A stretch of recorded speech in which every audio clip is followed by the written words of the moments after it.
This is the brand new Arma Kraton EXB V6. And today we're gonna tear this thing apart. I'm gonna show you everything that's new inside, and we're even gonna do some chemistry. First of all, for those of you that wanted your V6 blacked out, this is your truck because this thing looks really mean in its black and red color scheme. This gorgeous body adopts the exact same clipless body system that the V6 RTR does. As you can see, it has a button here in the front and one in the back that actually turns into a little bit of a handle. And those move wires out of the way of these holes in the rear and in the front. And those holes interface with these updated body posts that are designed quite a bit stronger than the old ones were and work quite a bit better. This truck also adopts the updated center support for the body, and that support interfaces with a roll cage that actually stays with the body now instead of staying with the chassis when you take it off, and we get two skid plates in the top that mount that cage into the body. Underneath that body is probably the most beautiful RTR truck I've ever seen. There's a lot to look at here. If you're the kind of RC car fan that likes to see every new model that comes out and enjoys deep dive technical looks into them, why don't you go ahead and get subscribed, because we do that kind of stuff here all the time. These wheels and tires are the same classic D-Boots Copperhead 2 wheels and tires that we've seen on the Kraton for quite a while now. These are good general overall tires that people tend to put on other cars, so you know they're decent. The tires themselves are vented, but the wheels are not. If you're curious as to why most manufacturers are going to vented tires instead of vented wheels on bashers, it's pretty simple. When you have a wheel vented, water and debris can get inside the tire, and then it has no place to go. If you seal the wheel and have your tire vented instead, anything that could possibly go inside those little holes or find its way in some other way will just get slung out by centrifugal force, which means that your tires stay clean and dry inside. As you can see in the manual, they even tell you to use this feature to sling water out of the tires if you get them wet inside. That's just not something you can do if you've got holes in the wheels and not in the tires, which is why everybody's going to vented tires. By the way, right over here, it says that the servo included in this is waterproof. We're gonna test that. One of the biggest changes to the V6 RTRs and now to this V6 EXB is right here underneath this front tire. And that's these brand new front hubs. I've had a bunch of questions about these, so I think it's time we take a closer look at them. The first big change from the previous version is that these steering links are now in double shear. This makes things a lot stronger than it used to be. And then pulling this off, you can see this is a totally different design than what we had before. Previously, we had adjusters that would screw into the end here, and those would come undone pretty easily. Those are gone, and let me show you what they have in its place. Those four screws hold this piece in, and this piece is what actually holds the pillow ball in. By the way, if you like titanium, make sure you get subscribed because we got some interesting parts going on this truck in the future. Now, the advantage of this system is that you're never gonna have to worry about that adjuster coming out again. The disadvantage is you can't adjust it. So the amount of slack that's in this pillow ball is the amount of slack you have, and if it wears out, you're gonna have to replace it. That being said, you'd probably have to put a lot of hours on this for that to actually become a problem. And one other thing I wanted to mention is this says WL. The L stands for the left-hand side, but the W stands for wide, which means I'm guessing they're gonna have a narrow version of this as well, which will probably end up going on the Typhon and other vehicles that use the narrow version of the front hubs. That's an interesting little Easter egg that gives us a hint into the future. On top of just being beefier and more reliable overall, we also get larger inner bearings. The previous style bearings were pretty thin and they could break. And then there's one more potential advantage we haven't discussed yet, and that's in the suspension geometry and how it affects these CV axles going into the output cups of the differential. Previously, these used to pop out occasionally, and it looks like they've actually changed the geometry to where they sit a little bit deeper into the output cups. And I personally haven't had any problems with this on the V6 Kraton or on the V6 Notorious. We'll have to see if it's any different on this EXB version. Another thing we're going to discuss later in the video is parts compatibility, because there might be a few things on this truck that aren't directly compatible with previous versions. But before we do that, we need to talk about these electronics, and to make that easier, let's get these new improved side pods out of the way. By the way, that side pod mounts into this EXB 7075 chassis. It's the same one we had before, but it does get the updated rear skid plate that we had on the V6, which is really nice to see. As you can see, this side pod is quite a bit taller than the previous version, and this should help stop dirt from getting splashed into the chassis. And while these things can only do so much, it is nice to see some improvement. Underneath that is the same 2050 kV motor we've had for quite some time. It does have a 35mm fan with a heat sink. This heat sink has been updated fairly recently, and actually is a newer clamping style versus the old one that just sort of slipped on. That additional tension should increase heat transfer between the motor and the heat sink. A nice small touch is we also get a clamping style wire holder. Previously, these wires would come out on their own sometimes, and they're not going to be doing that anymore. Those wires are connected to the V2 150 amp Firma ESC, although this ESC does have new firmware on it that the V6 cars got as well. And we need to take a look and see if that firmware is actually available for other ESCs. So let's get this hooked up to the computer and find out. And after that, we've got some experimentation to do. To do that, we're just going to hook the ESC up to the V2 Spectrum program box. And then we're going to go ahead and put a battery on this, connect it to the computer, and see what we get. First thing we're going to do is check to see if there's a firmware update available for the program box. And as you can see here, no, there isn't. That's not really a good start and not a good sign, but let's go ahead and check the ESC. And as you can see here, whereas the new ESC on this truck is running 5.12, there isn't an update version available for it. And the database is from 2023, which means it seems as though this has not been updated yet. That's unfortunate because we had previously heard that they were going to allow you guys to use this on other V2 ESCs. And so far, it doesn't seem like that's happening. We'll keep our eyes open for it though. The manual lists this S665 servo as waterproof with no qualifiers, so I want to find out if that's true. As you can see, it looks like things might have gotten a little bit out of hand at the factory with this EXB aluminum servo mount, but it should still work just fine. Removing the top of this receiver box gives us access to the one potential disappointment in this new update, and that's the fact that we now have the SR315 receiver in here as opposed to the AVC-enabled receiver we had before. And whereas this SR315 receiver is DSMR compatible, we don't get a DSMR transmitter anymore either. We get the SLT3, and whereas this does have the orange button on it for the lower end stability control, this receiver doesn't have it. So we've lost stability control in the EXB model. Now that's not going to be a big deal to some of you, but it might be a big deal to others. Let me know what you think down in the comments about that. If you've seen some of my previous videos, you probably know what's about to happen to this servo. That's right, we're getting the glass, we're getting the dirt, we're getting the water. We get the servo moving and it's time to make the forbidden milkshake. We'll come back to this in a little bit. While that's marinating, let's take a closer look at what makes this EXB special. These new body mounts are definitely stronger than the old ones were, but they do have a couple of annoying quirks to them. One of them is that they use captured nuts, but the nuts tend to fall out. And the other one is this one actually blocks this screw, so you have to take this out in order to get the screw out, and this is also attached with the wing. This wing is the same as the V2 wing was, and it uses the same V2 wing mount. This is significantly stronger than the previous version, but I have still seen people break them. There are some upgrade options for this as well that we might be checking out in the future, so stay tuned for that. But underneath that is where the EXB really shines. We get 7075 towers and then aluminum bulkheads and aluminum tower to chassis braces. But Arma doesn't specify what kind of aluminum these are, which is where our chemistry experiment's gonna come in. If you haven't seen it before, this new thick boy rear skid plate really helps protect the back of the chassis. Previously, these chassis were really vulnerable and would get torn up pretty fast. This completely eliminates that problem. And now we can go ahead and pull this whole rear module straight off of here. These are the exact same shocks that were on the EXB V2 as well as on the V6 trucks. The only difference from the EXB V2 is that they've replaced the hard plastic bumpers in here with soft gummy ones. So far I haven't had any problems with these, and I did have issues with the other ones breaking or wearing out occasionally. Underneath that they do have updated 4mm standoffs, and these are a lot better than what used to come on these trucks. But it's this bulkhead I'm really interested in.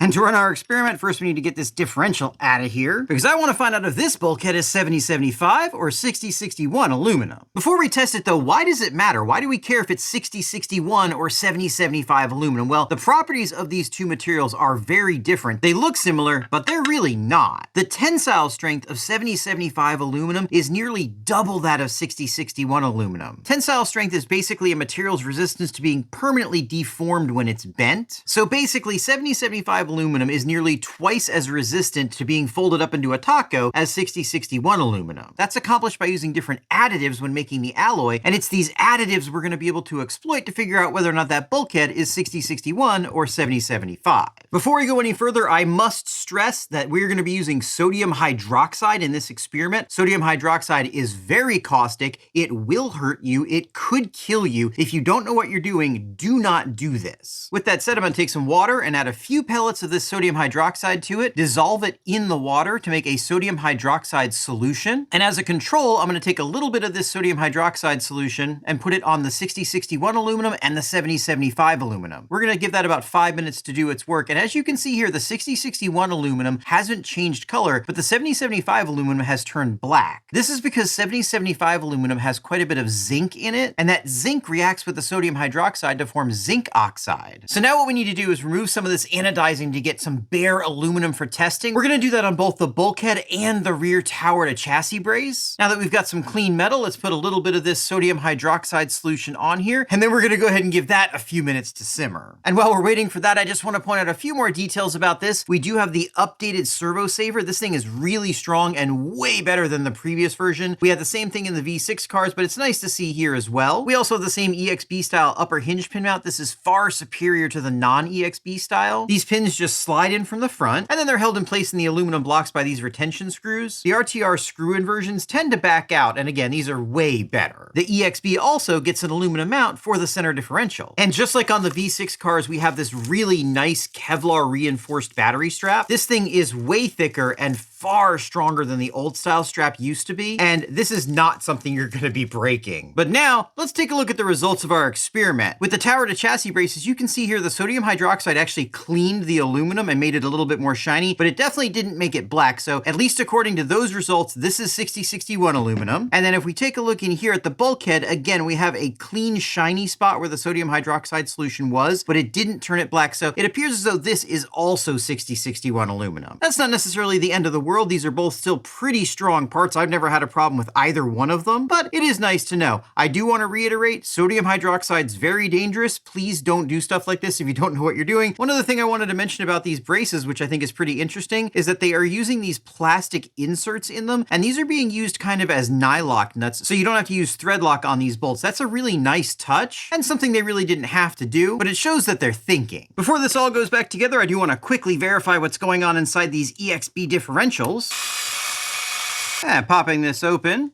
We can see that they don't have the limited slip parts in here. Underneath this side gear, there's just a spacer, and that's to take up the room that those limited slip plates would have taken up if they'd been in there. One other thing I wanted to talk about is the spiral bevel nature of these gears. As you can see, these teeth are not straight cut. There are a few advantages to that, and most of them are strength related. Similar to angled parking in a parking lot, having the teeth angled allows you to fit more tooth surface area in a given space. Because you have more tooth surface area, you have more tooth contact, and that makes that contact stronger. The angled nature of the contact also means that the teeth aren't slamming into each other as they're engaging. It's more of a constant mesh engagement, and that puts less stress on the teeth as well. Some people are under the impression that straight cut teeth are stronger, and this generally comes from the fact that most race cars use straight cut teeth in things like their transmissions, but they don't actually use straight cut teeth because they're stronger. They use straight cut teeth because they're more simple. Whenever you have angled teeth like this, you end up with an axial component to the force. Basically, not only are the gears trying to push themselves away this way, but they also are trying to push themselves away this way. When you run straight cut teeth, one of those forces isn't there, so you don't have to account for it, which makes the entire system more simple. And when you have a race car, simple is the name of the game. The rear hubs are also updated. These are the same rear hubs that are on the V6 vehicles. They got rid of the spacers in the back here, which makes this a lot more of a simple assembly. This also does have the larger bearings on the inside and is overall just a more beefy setup. One thing they haven't updated are these arms, and I think these arms are kind of the last main weak point on this truck. But let's get this truck put back together, and then I'll tell you why I think these arms haven't changed yet. But before we put everything back together, we need to see how this servo survived the forbidden milkshake. Now, this thing is listed as waterproof, but they don't really tell you what kind of waterproof it is. It doesn't have an IP67 rating or anything like that. But as you can see here, we do have O-rings on the screws, so that's a pretty good start. Let's go ahead and get the rest of these screws out of here and see if we've got O-rings on the bottom and if we got any water inside. Okay, moment of truth, pulling the bottom cover off. We do have an O-ring in here, and it looks like that O-ring did stop any water from getting inside, so that's really, really good. It also looks nice in here. We've got a bit of Celastic holding the board on, a bit of Celastic around where the wires come in, and then even some Celastic on the wires that go to the motor. This is a brushed motor. You can tell because there's only 2 wires going to it, though it is a pretty big, beefy motor. Let's go ahead and flip this over and see what the gears look like. And these gears look pretty good as well. I don't really see any serious evidence of water intrusion in here. There might be just a little bit of moisture right there by the O-ring. But based on what I'm seeing here, overall, as long as you're not dunking this thing in water for an hour, it'll probably be just fine. And these gears look decent. We've got a brass gear here, but everything else looks to be stainless steel. And by the way, in case you're wondering how one of these servos works, basically you just have the motor down here, and then you have a gear reduction that takes a lot of speed and turns it into a little bit of speed and a lot of torque. There's also a sensor down here at the bottom that tells it where the servo is in relation to where it wants to be, and that's what lets the servo move to the position that you're trying to get it to. As you can see here, we do also have a couple of brass bushings here in the top. That's a nice touch. All right, let's go ahead and get this thing back together and get it back in the truck. But what's the deal with these arms? Why are they still the same as they've been for a while? I suspect these arms haven't been updated because they are the weak point. Obviously, they have the capability to update these arms, but if they did and made them strong enough, then the next weak point would be whatever these arms attach to, and all of that would have to be updated as well, which will be a pretty serious revision. And I'm sure we'll see that in the future, but we haven't seen it just yet. But now it's time to see how she performs. Arma claims a real 65 miles an hour on this truck. Of course, we're gonna be doing this off-road, not on-road, so it's not gonna be nearly that fast, but we should be able to get a pretty good speed out of it. Let's see how controllable it is. Just about full throttle. Front end's starting to lift up on me, so I can't quite get to full throttle. That's pretty normal for the Kraton. Full throttle, we're lifting, oh. All right, let's see if we can get one more clean pass out of her. She's handling really well though. Full throttle. Yeah. All right, let's see what that was. I don't think I got the front of the body hooked up completely because it just came off. I've never had one of these come off before, so I don't think it was the body's fault. And there we go, 52 miles an hour. I'm not 100% convinced you'd be getting a real 65 miles an hour on-road with it getting 52 miles an hour off-road, but 52 is plenty for bashing. And this thing has more power than it has stability, and it is definitely wheelie limited. And the suspension on it actually holds up really, really well to this kind of off-road condition. The Kraton definitely offers a really good combination of speed, handling, and stuntability. The V6 RTR could do standing backflips. Let's see if this can. From a standstill, full throttle. Yep, that's a standing backflip. Didn't really land it though. Let's try that again. Full throttle. Yeah, she can do standing backflips, and for a truggy to be able to do standing backflips, that's a pretty good amount of power. A lot of times you need a stunt truck to be able to do standing backflips, but the RTR can do it, and now so can the EXB V6. This thing feels really good. Those shocks are pretty well tuned. It's nice and agile, but also quite a bit of fun. Let's see how it jumps. All right, we've got a little bit of an audience here. Let's see if we can give them a bit of a show. First backflip, very smooth, feels really good. Let's see if we can't do two in a row here. All right, here we go. Lead up and double backflip out of the box, no problem. This thing jumps really nicely. I'm not surprised because the V6 also jumped nicely. These emulsion style shocks really make a big difference on jump landing. Makes it really smooth. It doesn't bounce a whole lot. Let's see if we can't get a little bit more speed on there. Get more of a run up. All right, here we go. Big jump. Woo-hoo-hoo-hoo. That was probably 20 feet in the air. I hope I got that in frame. Yeah, this thing is a lot of fun. Let's jump that one more time. Whoa! Well, that wasn't a jump, but that was pretty fun. So far, as is no surprise, this thing is fast, agile, jumps well, and is an absolute blast. Now I'm gonna recharge this battery and let's go see how durable this thing is, but when we come back, we're gonna have a chat because as good as this is, it might have a problem.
Well guys, 2 full packs of driving like an absolute idiot like that, and nothing broke. This thing is very tough. That's really not surprising because this is basically a combination of the V2 EXB, which was already a great truck, and then all the updates that came in with the V6 RTR, which were a lot of really nice updates. However, I think this truck's real problem is gonna be that V6 RTR. Many of the upgrades that used to distinguish this from the RTR version are now on that RTR version. The RTR has the shock caps, it's got the chassis, it has the updated wing, it has the EXB front bumper, and quite a bit more, and that leaves very few things to differentiate this version from the RTR version, though those things that do differentiate it might be worth the money. You've got these really nice aluminum bulkheads, you've got the aluminum tower to chassis braces, you've got the aluminum EXB center differential mount, and then you do get 70-75 towers in the rear and in the front. But with those things, you also get an increased price tag of $150. Now, that may seem like a lot of money, but if you're the kind of person that's gonna upgrade a bunch of stuff anyway, it might not be that much. If you buy a decent set of 70-75 towers and aluminum tower to chassis braces, you're gonna be pretty close to that $150 anyway, and then you won't have the aluminum bulkheads, which some people really, really like. I do wish they'd left the higher end radio system in here. That was one other thing that differentiated this and made it feel a little bit more premium. But then again, I never really used the AVC, so it doesn't really matter to me. I don't know, does it matter to you? Let me know down in the comments. But overall, I think this is a fantastic truck, and I think this is the new king of bashers. It handles well, it jumps well, it's very durable, it's got a ton of upgrades right out of the box, and it basically has everything you need to go out and do real bashing without having to do any upgrades to it. That being said, that's just my opinion on it. I'd love to know your opinion on it. I'd love for you to subscribe to the channel, hit the bell to get notified, and then check out one of these videos.